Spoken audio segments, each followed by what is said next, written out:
I flew downstairs and returned with it, taking care to smell and taste it, lest it too were drugged like the decanter of sherry which I found on the table.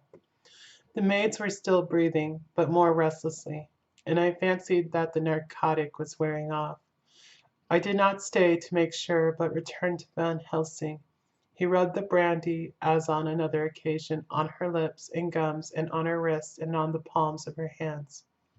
He said to me, "I can do this, all that can be at the present.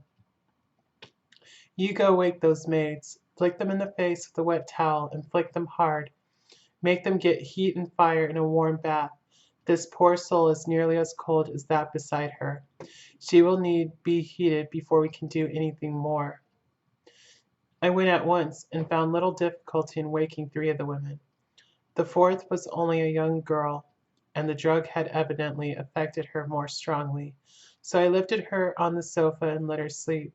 The others were dazed at first, but as remembrance came back to them, they cried and sobbed in a hysterical manner. I was stern with them, however, and would not let them talk. I told them that one life was bad enough to lose, and that if they delayed they would sacrifice Miss Lucy. So sobbing and crying, they went about their way, half clad as they were, and prepared fire and water. Fortunately, the kitchen and boiler fires were still alive, and there was no lack of hot water.